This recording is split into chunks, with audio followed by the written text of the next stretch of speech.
Are you looking for a basic dual band handy talkie with a complete set of accessories? If so, you need to take a look at the Tidradio H6.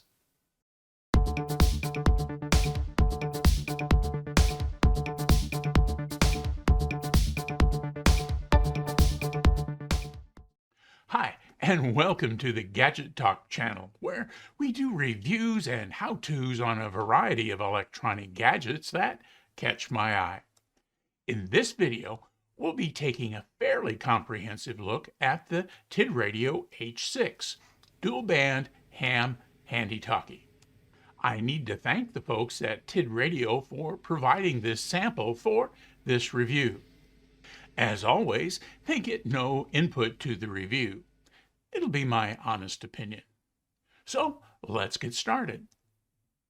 The first thing to note is the H6 is advertised as a 10-watt radio with 3 power settings: high, medium, and low. Here's a chart of the output I got when testing on a little Surecom SW33 Plus device. The outputs were typical for radios in this price range, and you'll notice the UHF outputs were lower than the VHF outputs, which is also typical. The next thing to note is that the H6 comes as part of a bundle. If you're a new ham or just new to dual band HTs, you'll appreciate the accessories that come with the radio. When priced separately, the accessories total about $50, which is the total cost of the bundle itself. Adding accessories seems to be part of Tidradio's business model to add value to their offerings. As I said, this is especially useful for those who need but don't have the accessories. We'll take a closer look at them in a moment. The H6 has 128 user programmable channels. You can mix UHF and VHF channels in any order, as well as program a wide range of receive-only VHF and UHF frequencies. As it is with most HTs nowadays, the transmit range is locked to the ham frequencies. Okay, so let's take a look at what you'll get in the package. So here's the box that the H6 comes in, and as you can see, it's a little bit bigger than the boxes that radios of this size typically come in. That's because there's a bunch of additional accessories. So let's start by taking a look at those. First, there are some charge accessories. First is the cradle. You plug the wall wart into the back of the cradle, and it's got 3 little prongs in here. And some ridges for the radio to slide in to make good contact with those prongs. There's a little wall wart that outputs 10 volts, and it plugs into the back of the charge cradle. One of the additional accessories that comes in this bundle is a 12-volt plug with a voltage reducer here inside, and this typical pin that again plugs into the back of the charge cradle, which allows you to use your vehicle or a battery with an attachment that has a 12-volt socket to charge the radio. Speaking of power, the radio comes with a second battery, which is really handy. This is a Tidradio battery. It's a lithium-ion battery, 7.4 volts, 220 milliamp hours. And so you have one of these in your pocket and one of these on the radio will give you a lot of radio use time if you're out and about. One of the things that you often have to get separately with these little radios is a programming cable. Now the programming cable has a K1 type connector that goes into the side of the radio right over here, and then a chip in here that translates the audio from the radio and to the radio to a digital signal here with this USB-A that you plug into your computer. I've used this with the radio, and we'll see a little bit about how it comes up in your device manager when we look at the programming. But it's really handy. These are $7, $8, up to $12 extra if you had to buy them at the time you bought a radio that didn't include the programming cable. A couple of other cool accessories that comes with the radio. One is a belt clip. It's got a nice strong spring on it here.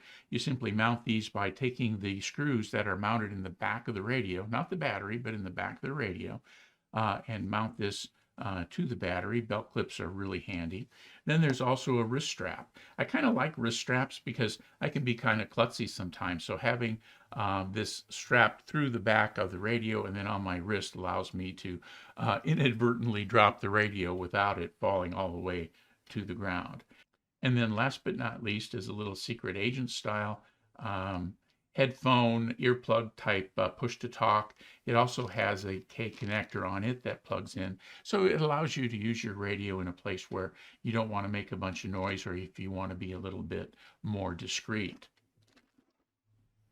Now, in those cases where you don't care about being discreet, but you still want to be able to have a handy way to listen to and speak on the radio without taking it off your belt, such as working a public service event in town or that kind of thing, it comes with this Tidradio speaker mic.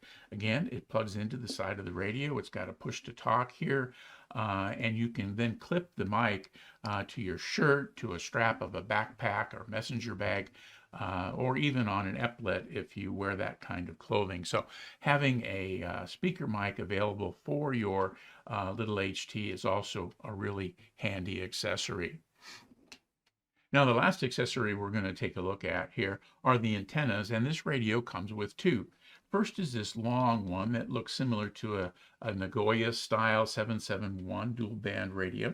It's got Tidradio branding on it, but it's a dual band, and these little longer whip antennas tend to provide a little bit better performance for the radio if you have the room for a longer antenna.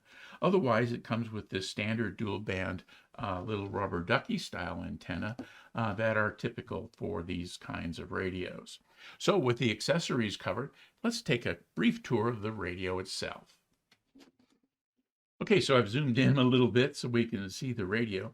The front of the radio is pretty typical. This one kind of looks like the new Baofeng DMR in terms of the case. It's got this little four-cornered rocker panel type push button here in the front. The speaker is right behind this grid. The microphone is right here. And then what I like about this, especially for new operators, you don't have to remember a bunch of long versus short press buttons on the radio. So it's got a menu key that will access the menu system, a memory and VFO key that will switch between those two modes, an A and B button here that'll switch between the upper and lower register, and then a back button which will take you out of the menu system. The keys are just typical 1 through 0 with a lock button up here with the asterisk, and then a scan button down here with the hashtag key.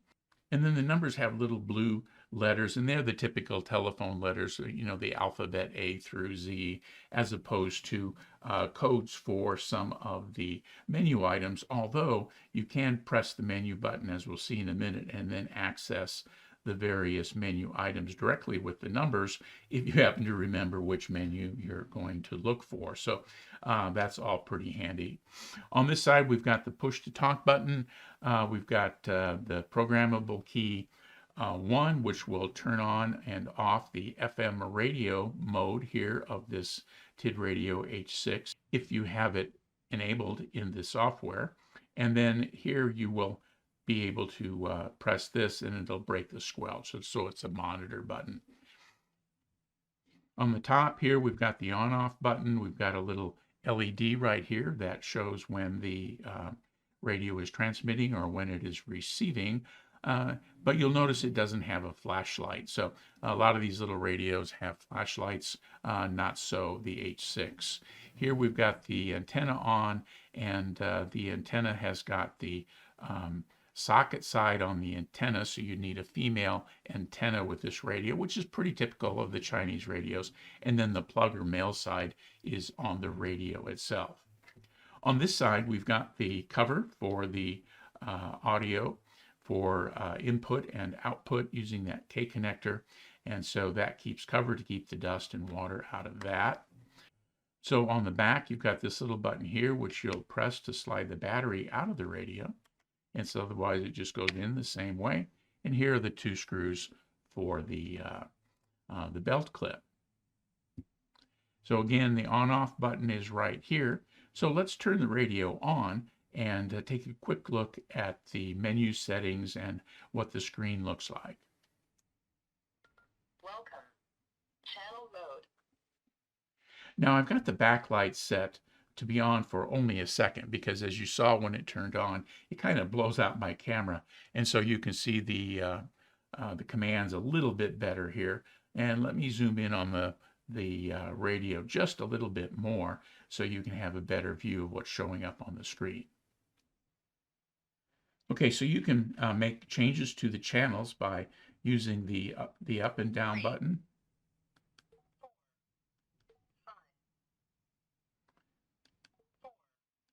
3, 2.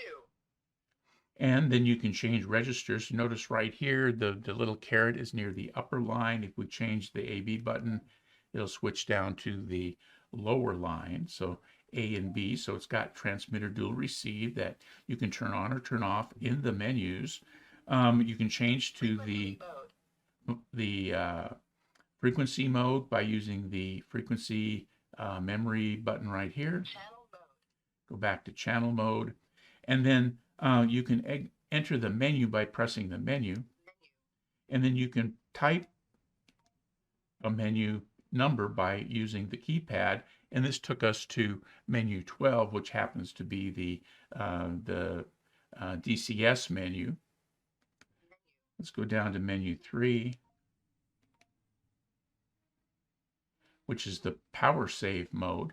That has to do with how long the radio listens out of every second to allow you to save some battery power. Again, we'll go into menu, we'll go down. There's power level right there, step level right there, squelch level right there. Now to make a change to the menu, like with all of these little radios, you press the menu button, go to the item you want, in this case squelch, press it again, and then you can use the up and down buttons to make changes, and then press menu again. If you've made changes, it'll tell you that it was confirmed, and then you press back to exit the menu system. And so the menu system works pretty much like all the other little inexpensive dual band HTs. The other thing you can do is do most of the programming that you're going to need off the radio faceplate, although you'll probably find it easier to use the CPS. And the owner's manual or user's manual here is really pretty good. It talks about each of the components, each of the buttons, each of the menu items are all listed with a brief description of what they do, as well as some operational instructions for some of the common tasks that you'll want to do with the radio. Plus, there's appendices in the back that give you the troubleshooting guide, shortcut menu options, as well as some of the things like DCS and CTCSS codes. And so the user's manual is really pretty good. Also, along with the radio comes some other little paperwork we'll just take a quick look at. There's a quick start guide here, which talks about getting a hold of the software and installing drivers if necessary, and how important it is to identify the port. Again, we'll talk about that here in just a second. And then it comes with a little advertising for the Bluetooth programmer, and also just a little customer support card that comes in with the radio itself. So that's the tour, both power off and power on of the Tidradio H6. You can program your H6 using either the Tidradio CPS, which is available on their website, or using Chirp. Here's a screenshot of the Tidradio CPS. Note that the menu items are in the optional features dialog box, and channels are entered directly in the channel information display. As with most manufacturers' CPSs, it's functional but limited. The good news is that the H6 is one of the radios supported by Chirp. Chirp is a freely available CPS that supports lots of different brands and models. Chirp allows importing channels, accessing and importing predefined channel groups such as Marine Band, GMRS, NOAA weather channels, as well as cut and paste options within the channel display, similar to Excel. Here's a quick clip further explaining what I mean. So let's take a quick look at using the Chirp software to program your Tidradio H6. Before you get started, you're going to, of course, want to plug the programming cable into a USB port on your computer and then plug the K1 connection into the side of the radio. Now, when you've done that, you want to go into Windows Device Manager, as you see here, and you want to look for a USB serial CH340. That's the code for the chip that's in the Tidradio programming cable. And you want to remember that it is COM5. That's going to be important for us moving forward. When you get into the Chirp software itself, you're going to start with the radio command, and you're going to download or read from the radio. And this is where you're going to put that COM5 here in the port number so that Chirp knows what you want to communicate with. You're also then going to select the Tidradio brand and the H6 model to get started. Now, in this case, you can see I've got the Tidradio H6 tab highlighted up here, and I'm in the settings flag over here. And so these are the basic settings, and these are menu items that you can set on the radio, but they're a lot easier to set in Chirp. So I've got my squelch level set to 3, the voice is enabled, channel names on the display is going to come up with the channel and the name as opposed to channel and the frequency, and so forth. Then I can move down to the Advanced tab, and then I can pick which of these I want enabled and disabled in terms of transmitter dual receive, the beep, busy channel lockout, set my push to talk delay. I have the alarm set to enabled, but I don't want it transmitted, so I have it set to sight, which means it'll just come over the speaker of the radio, and so forth. So here are the other settings you can set here. Next, you can see I've changed over here to my Baofeng GT5R upload that I opened. And this is a radio I've had for a while. And these two radios have a very similar menu structure. And so programming the H6, if you have another Baofeng radio or perhaps other brand, is going to be just super easy. So as you can see here, I'm in the memories flag over here of the Baofeng. And what I simply did is I clicked here, and then I shift clicked down at the bottom, way at the bottom, where I've got channel 127, right clicked and clicked copy. And so then I moved over here to the Tidradio display, and I had just a couple of entries here that come on the radio from the factory. And I clicked up here on the 0, right clicked and clicked paste. I got a warning message that said, do you want to overwrite these other channels? And I clicked yes. And then instantly the channels from the Baofeng menu structure were transferred into my Tidradio menu structure. So it took just literally seconds to program the radio if you're coming from a radio structure that you already have and enjoy using.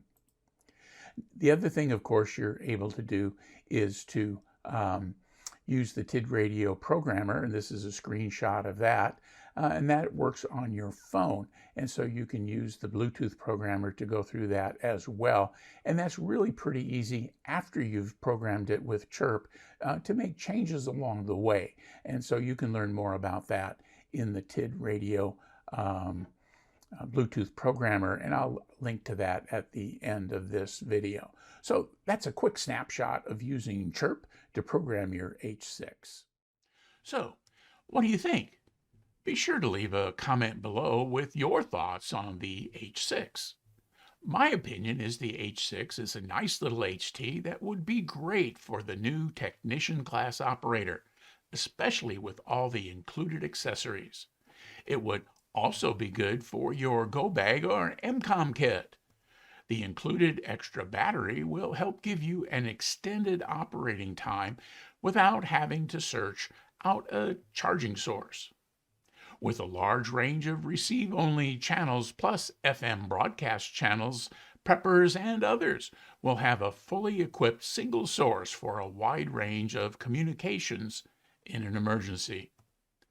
One of the things I really like about little inexpensive HTs like the H6 is that their solid performance and low cost makes them easy to take with you. A great HT that you're afraid to take out and about for fear of losing or damaging it isn't worth a thing if it's at home.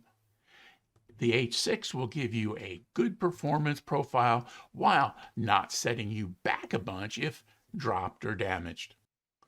If you'd like to learn more about the Tidradio Bluetooth programmer, check out this video to see the H6 compatible device and how it can streamline programming changes to your radio using your phone.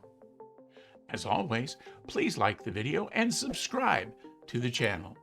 Click the notification bell to be notified when I post new videos. Thanks for watching, and 73.